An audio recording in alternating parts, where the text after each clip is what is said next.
பார்த்தீங்கன்னா வாழ்க்கையில் எல்லாருக்குமே வந்து ஒரு டேர்னிங் பாயிண்ட்டுன்னு ஒன்று இருக்கும். ஒரு சுச்சுவேஷன் நம்மளை வந்து பஸ் பண்ணும். இந்த 60 கோயில்களில் எனக்கு பிடித்த ஒரு கோயிலாக இருக்கட்டும், என் வாழ்க்கையை மாற்றின கோயில் திருத்தலங்களாக இருக்கட்டும், அது வந்து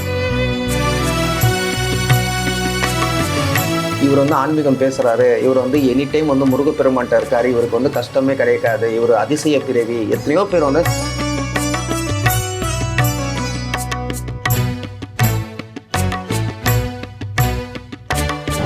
முருகப்பெருமான் உங்கள் வாழ்க்கையில் நடத்தின அற்புதங்கள் என்னென்னன்ட்டு சும்மா சொன்னீங்கன்னா நல்லாயிருக்கும். மேபி அவங்க லைஃப் இப்போ பார்த்துட்ருக்க மக்களோட வாழ்க்கையில் அவங்களும் இந்த ஒரு சுச்சுவேஷன் ஹேண்டில் பண்ணிகிட்ருக்கலாம். அப்போ இந்த மாதிரியான மிராக்கள்லாம் எனக்கு பண்ணார், இதனால் என் லைஃப் சேஞ்ச் ஆச்சுன்னும் போது அவங்களுக்கு ஒரு நல்ல ஒரு நம்பிக்கையை கொடுக்கும்ல, அதுக்காக இந்த கேள்வி. நீங்கள் எப்பவுமே என்னோடய கருத்து என்ன அப்படின்னு பார்த்தீங்கன்னா வந்து வாழ்க்கையில் ஆரம்பித்ததுலேருந்து இறுதி வரைக்கும் நம்ம வந்து கண்டினியூவாக நம்ம ஜட்ஜ் பண்ண முடியாது. ஏன்னா இன்றைக்கி நம்ம தூங்குகிறோம், நைட்டு உணவு சாப்பிட்டு நம்ம தூங்குகிறோம், காலையில் ஏஞ்சிக்க முடியுமா கூட நமக்கு தெரியாது. ஸோ நம்ம வந்து அந்த எண்டை நம்ம வந்து ஜட்ஜ் பண்ணவே முடியாது, யாராலையுமே ஜட்ஜ் பண்ண முடியாது. இப்போ நம்ம வந்து பர்த் எடுத்துட்டோம், நம்ம பிறந்துட்டோம், பள்ளிக்கூடத்துக்கு போகிறோம், வரோம், வளர்கிறோம், கொஞ்சம் கல்லூரிக்கு போகிறோம், வரோம். இதுக்கப்புறமா வந்து ஆன்மீகங்கிறது வந்து ஒரு தேடல் மட்டும்தான், இறைவனை தேடுறதல் தான் ஆன்மீகம். அப்போது நான் ஏன் இந்த ஆன்மீகத்துக்குள்ளே வரத்துக்கு முன்னாடியே வந்து எனக்கு அவ்வளோலாம் வந்து நான் கோயிலுக்குள்ளமே வந்து சுத்தாத ஆளுங்க. நான் வந்து எனக்கு கோயில் போயிருக்கேன், நான் சின்ன அப்போ வந்து கோயில் போயிருக்கேன் நிறைய. ஆனால் அவ்வளோவா வந்து நமக்கு ஆன்மீகம் என்ன, இது ஒரு பக்தியாக என்ன, இது நம்ம எந்த கடவுளாக கூட இருக்கட்டும், நான் சிவன் கோயிலுக்கு போனால் சிவனை வழிபடுறதா இருக்கட்டும், முருகப்பெருமான், இதெல்லாம் வந்து என்னோடய ஆரம்ப காலகட்டத்தில் நான் சொல்கிறேன், எனக்கு அந்த அளவுக்கு ஈடுபாடு கிடையாது. அப்போது முருகப்பெருமானை நான் நெருங்க எப்போ ஆரம்பித்தேன் அப்படின்னு பார்த்தீங்கன்னா வாழ்க்கையில் எல்லாருக்குமே வந்து ஒரு டேர்னிங் பாயிண்ட்டுன்னு ஒன்று இருக்கும். ஒரு சுச்சுவேஷன் நம்மளை வந்து பஸ் பண்ணும். இதுக்கு மேலே நீ லைஃப்பில் வந்து ஒரு டெண்டுக்கு வந்துட்ட, இதுக்கு மேலே ஒன்ஸ் டூ ஆர் டை, இந்த ஒரு 2 சுச்சுவேஷன் தான் நம்ம அதிகமான முருக பக்தர்களை வந்து சந்திச்சிருப்பாங்க. இந்த டூ ஆர் டை வந்து 2 நிறைய பாயிண்டில் வந்துடும். அதாவது ஒன்று கடன் பிரச்சனை, மீளாத கடன் பிரச்சனை, 2வது வந்து காதல் தோல்வி, 3வது ரிலேஷன்ஷிப், குடும்ப பிரச்சனை, சொத்து விவகாரம், தீராத உடல் நோய். இந்த ஒரு உடல் நோயை வந்து நான் வெளியில் ஒரு நண்பர்கிட்டையும் நான் பகிர்ந்துக்க முடியாது, சொந்தக்காரங்கிட்டையும் பகிர்ந்துக்க முடியாது. ஏன்னா இது ஒரு வலி கொடுக்கும்ல. இப்போ என்னோட இழப்புங்கிறது வந்து என்னை மட்டும் சார்ந்தால் போதும். அப்போ இப்போ நான் இறந்துட்டேன்னா, இப்போ என்னை மட்டும் நான் தனிமையாக இருக்கேன், இப்போ நான் இறந்துட்டேன்னா என்னோட அந்த விஷயம் போயிடும். இப்போ நான் குடும்பத்தில் இருக்கும் பொழுது வந்து இப்போ என் மனைவியாக இருக்கட்டும், குழந்தைங்களாக இருக்கட்டும், இது என்னோட இழப்புங்கிறது எல்லாருக்குமே தான் பாதிக்கும். ஸோ இதுலேருந்து எஸ்கேப் ஆகிற இப்போ உங்கள் மனசில் ஒரு விஷயம் இருக்கும், என் மனசில் ஒரு விஷயம் இருக்கும், பார்க்குறவங்க எல்லாரோட மனசில் வந்து தனித்தனி பிரச்சனைகள் இருக்கும். சில பேர் வந்து தவமாக இருக்காங்க, குழந்தை மட்டும் கிடைக்கல, எனக்கு சொத்து சுகம் எல்லாமே இருக்குது. சில பேர் என்ன சொல்கிறாங்கன்னா நிம்மதி இல்லை, பேரு புகழ் பதவி அந்தஸ்து, இது எல்லாருக்குமே. எனக்கு என்னன்னாங்க எல்லாமே வாழ்க்கையில் பண்ணியாச்சு, எல்லா தப்பும் நம்ம மனசு அறிஞ்சும் மனசு அறியாமலும் சில தவறுகள் பண்ணிட்டேன். மனுஷங்கிறது வந்து தவறுகள் பண்ணுறதான். அப்போ அந்த தவறுகள்லாம் பண்ணிட்டேன். தவறுகள் பண்ணதுக்கப்புறமா இந்த டூ ஆர் டை நான் சொன்னல, இந்த வாழ்க்கை நான் வந்து முடிக்க போகிறேன் அப்படிங்கிற ஒரு விஷயம் எனக்குள்ளே நான் நிறைய வாட்டி நான் ட்ரை பண்ணிட்டேன். கிட்டத்தட்ட ஒரு 3 முறை 4 முறையாவது நான் வந்து சூசைடு முயற்சி நான் ட்ரை பண்ணிட்டேன். அப்போ பண்ணி முடித்ததுக்கு அப்புறமா கூட எனக்கு யாராவது ஒருத்தவங்க காப்பாற்றிடுறாங்க, பண்ண 3 விதத்தில் யாராவது ஒருத்தவங்க காப்பாற்றிடுறாங்க. ஏன்னா என்னோடய வறுமை அப்படி, நான் பண்ண தவறான செயல்கள், நான் அறிந்தும் அறியாமலும் செயல்கள் பண்ணியிருக்கேன், அதுக்கு கர்ம நான் தான் அனுபவிச்சாகும். அப்போது எனக்கு தொடர்ச்சியாக முருகப்பெருமானோட சிம்பிள்ஸ் வந்துக்கிட்டே இருக்குது. பழனியாக இருக்கட்டும், திருச்செந்தூராக இருக்கட்டும், ஏதாவது ஒரு இந்த ஃபோட்டோ பேம்ப்ளெட் காட்டி இந்த கோயிலுக்கு வாங்க, இந்த பூஜை நடத்துகிறோம், திருவிழா வாங்க அப்படின்னு சொல்லிட்டு எனக்கு இந்த ஆன்மீகம் வரத்துக்கு முன்னாலேருந்து ஒரு பிட் நோட்டீஸ்லாம் வந்துட்டு இருந்தது, இந்த கோயிலுக்கு வாங்க. ஆனால் அந்த கோயில் இன்றைக்கும் ஞாபகம் இருக்குது எனக்கு வந்து பிட் நோட்டீஸ் எல்லாமே இந்த முருகப்பெருமானோட ஃபோட்டோ மட்டும் தான், பழனி முருகர் ராஜ அலங்காரத்தில் இருந்தது. அப்போல்லாம் எனக்கு அந்த கனெக்டிவிட்டி, அந்த கனெக்ஷன் எனக்கு தோணலை. லேட்டர் ஆன் இந்த ஒரு டெட் அண்ட் ஸ்டேட்டுக்கு வருவோம்ல, அப்போது எனக்கு தோணுது, எனக்கு ஒரு விஷயம் தோணுது, இப்போ இதுக்கு மேலே நம்ம ஏதாவது ஒன்று பண்ணிக்கிட்டால் லாஸ் என் ஃபேமிலி, என் ஒய்ஃபு எல்லாருக்குமே.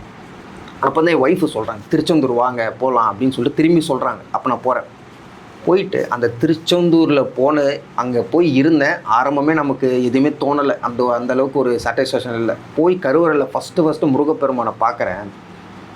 என்ன அறியாமலே நமக்கு ஒரு கண்ணீர் வரும் பார்த்தீங்களா. இது நிறைய பேர் பார்க்குறவங்க நிறைய பேர் உணர்ந்திருப்பாங்க. ஒரு கண்ணீர் வரும். இந்த ஒரு கூட்டத்தில் ஒரு லட்சக்கணக்கான பக்தர்களுக்கு நடுவிலும் தாண்டி நம்ம அந்த அந்த ஒரு ஃபைனல் பாயிண்டில் நம்ம நின்று அந்த கருவறையில் அவரை பார்க்கும் பொழுது லிஸ்ட்டு போட்டு வச்சுருக்கிறதெல்லாம் ஆஃப் ஆகிடும். அந்த ஒரு நொடியில் என்ன கேட்க போகிறோம், அடுத்த நிமிஷம் நம்மளை தள்ளிடுவானே முருகா எனக்கு எதுவுமே தெரியல, அந்த ஒரு கண்ணீரே போதுங்க உங்கள் பாவங்கள் எல்லாமே துடைக்கப்படும். நீங்கள் பண்ண எந்த கெட்ட செயலாக இருக்கட்டும், அறிந்தும் அறியாமலும் தெரிந்தும் தெரியாமலும் என்ன செயல்கள் நீங்கள் செய்கிறீங்களோ அது எல்லாமே துடைக்கப்படும். அது முருகப்பெருமான் வந்து உங்களை மன்னிச்சிட்டார். அந்த மன்னிப்பு இருக்குது பார்த்தீங்களா, அதுதான் மிகப்பெரிய ஒரு விஷயம். உங்களுக்கு பொண்ணு பொருள் எது வேணால் நீங்கள் கேளுங்க. அந்த மன்னிப்புங்கிற ஒரு வார்த்தை நீங்கள் உணர்ந்துட்டு நீங்கள் முருகப்பெருமான்கிட்ட கேட்கும்போது உங்கள் வாழ்க்கை ரீபர்த் ஆகும். அந்த விஷயம் நான் உணர்ந்தேன். அப்போத்துலேருந்து இன்றைக்கு வரைக்கும் இந்த அறுபடை கோயில்களில் எனக்கு பிடித்த ஒரு கோயிலாக இருக்கட்டும், என் வாழ்க்கையை மாற்றின கோயில் திருத்தலங்களாக இருக்கட்டும், அது வந்து திருச்செந்தூர் மட்டும்தான் நான் சொல்லுவேன். அது எனக்கு ரொம்ப ஒரு நெருங்கியமாக இருக்குது அந்த கோயில். திருச்செந்தூர்னு சொன்னோன்னே ஒரு தோணுது. இப்போ நம்ம திருச்செந்தூர் போகும்போது வெளியில் வந்து நிறைய பேர் மடிப்பிச்சை எடுப்பாங்க. அது பார்க்கும்போது அவங்க ஒரு சின்னவங்களாக இருப்பாங்க. ஒரு 20 வயசு 25 வயசாக இருக்கட்டும், 65 வயசு வரைக்கும் நம்மலாம் பார்த்துருக்கோம். அப்படி மடிப்பிச்சை எடுக்கிறதுனால என்னென்னலாம் பலன்கள் இருக்குது, இல்லை ஏன் எடுக்கிறாங்க, அது என்ன கான்செப்ட் தான் என்ன அப்படின்றத உங்களோட பதிவு சொல்லுங்கள். இந்த மடிப்பிச்சைங்கிற கான்செப்ட் வந்து எனக்கு தெரிஞ்ச வரைக்கும் என்னென்னா நம்ம முன்னோர்கள் செஞ்சுருப்பாங்க. பாயிண்ட் 1 நான் பார்த்ததில்லை, இருக்கலாம். 2வது இப்போ வந்து ட்ரெண்ட் பண்ணிகிட்டு இருக்காங்கள்ல எல்லாரோட யூடியூப் சேனலில், நீங்கள் போய் மடிப்பிச்சை எடுங்க உங்களுக்கு வந்து கடன் தீரும், இப்படி போலியாக நம்பி ஒரு ஓப்பன் ஐஸ் இல்லாமல் நீங்கள் வந்து கண்மூடித்தனமாக நீங்கள் வந்து நம்பி பெண்களாக இருக்கட்டும், தாய்மார்களாக இருக்கட்டும், இளைஞர்கள் நிறைய பேர் வந்து யங்ஸ்டர்ஸை கூட நான் பார்த்துருக்கேன், மடிப்பிச்சை எடுத்து அந்த துண்டில் வந்து அந்த வஸ்திரத்தில் வந்து இப்போ பிச்சை எழுந்து நிற்பாங்க. இதெல்லாம் வந்து நம்பிக்கை வேண்டாம். இது வந்து முருகப்பெருமான்கிட்ட, ஏன்னா நம்ம தலைவன் முருகப்பெருமான்கிட்ட கேட்டு அவர் தராமல் எதுங்க இருக்காரு? அப்படி தராத கடவுளே கிடையாதுங்க. நீங்கள் டைரெக்டாகவே அவர்கிட்டே கேட்டுடலாம். எதுக்கு நீங்கள் போய் இந்த மாதிரி ஒரு பரிகாரம் போய் நம்பிக்கிட்டு இருக்கீங்க? உங்கள் மேலே ஒரு நம்பிக்கை இருக்குது, என் கால்கள் இருக்குது, கைகள் இருக்குது, இதால் நான் நடந்து போக தெரியும், இதால் 2 கை நான் வேலை செய்ய முடியும், அந்த ஒரு நம்பிக்கை இருக்குது. அந்த நம்பிக்கை நம்மளை படைத்த முருகப்பெருமான் மேலே வைங்க, உங்கள் பிரச்சனைகள் எல்லாமே தீருமே. எதுக்கு இந்த தேவையில்லாத ஒரு மடிப்பிச்சை? இந்த மடிப்பிச்சை எடுத்தும் சரி ஓகே, நான் அந்த மடிப்பிச்சை எடுத்து எனக்கு கிடச்சிருக்குங்கன்னா அது மடிப்பிச்சை எடுத்ததுனால தான் கிடச்சிருக்குன்னு நீங்கள் ஆதாரத்தை பூர்வமாக நீங்கள் சொல்ல முடியாது. முருகப்பெருமானோட அருள் இல்லைன்னா அது எதுவுமே கிடைக்க வாய்ப்பே கிடையாது. என்னை பொறுத்த வரைக்கும் என்னென்னா, முருக பக்தர்களுக்கு எல்லாருக்கும் ஒரு விஷயம் நான் சொல்கிறேன். இந்த மடிப்பிச்சையாக இருக்கட்டும், இந்த கோயில் குளத்தில் போய் நம்ம வந்து எடுத்து இந்த மாதிரி கஷ்டப்பட்டு நம்ம நின்று அந்த வெயிலில், நான் இன்றைக்கும் நான் பார்க்குறது எல்லாம் இருக்குது. பழனி அடிவாரத்தில் கூட நான் பார்க்குறேன், பழனி மலை அந்த யானை பாதையில் கூட பார்க்குறேன். முதல்ல அந்த திருச்செந்தூர்லேருந்து ஆரம்பித்து அப்படியே படிப்படியாக ஒவ்வொரு ஜோசர் இதை சொல்லி இந்த ஜோசர் சொல்கிறாங்க, பழனிக்கு போங்க, பழனியிலேருந்து திருச்செந்தூர் வாங்க. அதெல்லாம் அந்த ஒரு நம்பிக்கை நீங்கள் வைக்காதீங்க.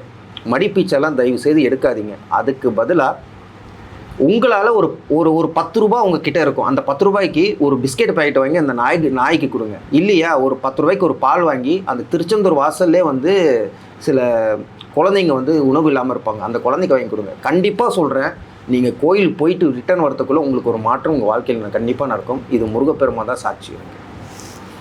நல்லதுங்க ஐயா. நீங்கள் நடுவில் வீடியோஸில் ரீல்ஸ்லலாம் பதிவேற்றும் போது செய்யோன் வருக உன் வேல் தருக அப்படின்ற மாதிரியான வாக்கியங்கள்லாம் யூஸ் பண்ணீங்க. அது எப்படி உங்களுக்கு உணர்த்தப்பட்டது, இல்லை வந்தது, இல்லை அது எப்படி பார்த்தீங்க? அந்த அந்த அந்த வார்த்தையே ஒரு பவர் இருக்குது. அது எப்படி உங்களுக்கு உங்கள் கண்ணுக்கு அது எப்படி வந்துச்சு? செய்யோன் வருக உன்வேல் தருக, இது வந்து நான் சொன்னதா, இது நான் தான் சொன்னேன்னு என்னால் வந்து அதை ஜட்ஜ் பண்ணிக்க முடியாது. ஏன்னா எனக்கு முருகப்பெருமான் இந்த அருள் ஊட்டலைன்னா நான் எப்படி இந்த வாக்கியம் நான் சொல்லியிருப்பேன்? ஏதோ ஒரு பிரச்சனைங்க, நமக்கே வந்து இவர் வந்து ஆன்மீகம் பேசுகிறாரு, இவர் வந்து எனி டைம் வந்து முருகப்பெருமான்கிட்ட இருக்கார், இவருக்கு வந்து கஷ்டமே கிடைக்காது, இவர் அதிசய பிறவி. எத்தனையோ பேர் வந்து எனக்கு இப்போ கமெண்ட் பண்ணி எனக்கு கால் பண்ணி கூட கேட்டிருக்காங்க, இந்த மாதிரி உங்களுக்கு மட்டும் கஷ்டமே இல்லையாண்ணா, எல்லாமே டெய்லி கோயிலுக்கு போயிடுறீங்க. எனக்கும் பர்சனலாக ஏகப்பட்ட பிரச்சனைகள் இருக்குது, ப்ராப்ளம் இருக்குது. நம்ம எல்லாம் மனிதர்கள் தான். இந்த பிறவி நம்ம எடுத்துருக்கோன்னா எல்லாமே கஷ்டம் நஷ்டம் எல்லாமே அனுபவித்து தான் நம்ம பயணிக்கணும். அப்போது அந்த ஒரு ஒரு ஒரு ஒரு ஒரு குறிப்பிட்ட டைமில் வந்து ஒரு கார்னர் ஆகிட்டேன் என் லைஃப்பில். அடுத்து என்ன பண்ண போகிறோன்னு கூட தெரியல. இப்போது ரீசெண்டாக தான். அப்போது வந்து அப்படியே டோட்டலாக ஆஃப் ஆகும்போது வந்து இது தூக்கம்லாம் கிடையாது, நம்ம தவங்க மாதிரி கனவெல்லாம் நான் சொல்ல மாட்டேன். எனக்கே நம்ம ஞானத்தில் நமக்கு வரும் அந்த ஒரு ஒரு ஒரு என்லைட்மெண்ட் நம்ம வரும்போது செய்யோன் வருக. செய்யோன்னா யாருன்னா முருகப்பெருமான் தான். செய்யோனுக்கு வந்து அர்த்தமே வந்து முருகப்பெருமான் தான். முருகனை வந்து நம்ம இப்போ சொல்கிறோம். இது ஆதி தமிழரோட பேர் என்னென்னா, சங்க இலக்கியத்தில் இருக்கிறது என்னென்னா செய்யோன். அப்போ அந்த செய்யோன் எனக்கு சொல்கிறாத நான் சங்க இலக்கியம் படிக்கும்போதே வந்து முருகனை பற்றி தேடும் போதே நான் வந்து அப்போ செய்யோனுங்கிற வார்த்தை எனக்கு தெரியும். நான் உச்சரிச்சுட்டே இருந்தேன்.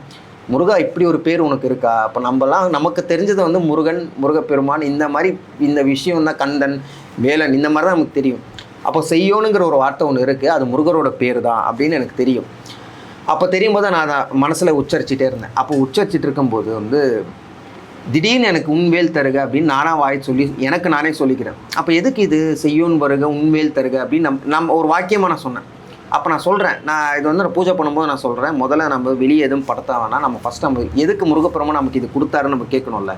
நான் பூஜை பண்ணுறேன், நீ எல்லாரும் சொல்லுவாங்க 108 200 தடவை 108 அந்த மாதிரிலாம் இல்லாமல் என்னால் எவ்வளோ முடியுமோ நான் சொன்னேன். உண்மைக்கே நடந்த சம்பவம் நான் சொன்னேன்.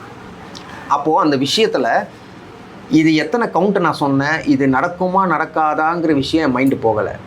எனக்கு ஒரு நம்பிக்கை, எனக்கு முருகப்பெருமானோட நம்பிக்கை, எனக்கு அவரை பிடிக்கும், நான் அவரை மட்டும்தான் தலைவனாக இயக்கு. அப்போ நான் வந்து சொல்கிறேன், செய்யோன் வருக உண்வேல் தருக, இது எனக்கு மந்திரத்தை கொடுத்த முருகா, இது எதனால எனக்கு தெரியல, இருந்தாலும் உனக்காக இது நல்லா இருக்குது, இது நான் அதை மக்கள்கிட்ட நான் சொல்கிறேன் அப்படின்னு அந்த விஷயம் நான் சொல்கிறேன். அந்த விஷயம் சொல்லிட்டேன், முருகப்பெருமான்கிட்ட சொல்லிவிட்டு. இப்போ நான் சொன்னேன்ல ஒரு விஷயம், நான் கொஞ்சம் டல்லாகிட்டேன், எனக்கு நான் எதிர்பாராத விஷயம் யாரோ ஒரு மூலியமாக எனக்கு அது நடந்திருக்கு. இது எப்படி ஒரு சாத்தியம்? சரி ஓகே, இதை நம்ம என்ன பண்ணலாம் அப்படின்னு சொல்லிட்டு முருகப்பெருமான்ட்ட நான் கேட்டேன். நான் கேட்கும்போது எனக்குள்ளே ஒரு உணர்வு வந்தது. சரி இதை நான் 4 பேர்கிட்ட சொல்லலாம் அப்படின்னா ஃபஸ்ட்டு ஃபோட்டோ நான் பதிவு பண்ணது செய்யோன் வருக உண்வேல் தருக. ஆனால் அந்த ஃபோட்டோ பின்தொடர்ந்து நிறைய பேர் வந்து அதை யூஸ் பண்ணி அந்த வாக்கியத்தை சொல்லி நிறைய பேர் வந்து பயனடைஞ்சு இன்றைக்கும் அதை வந்து நிறைய பேர் சொல்லிகிட்டு இருக்காங்க. அது எல்லாருக்குமே தெரியும், அந்த செய்யோன் வருக உண்வேல் தருக.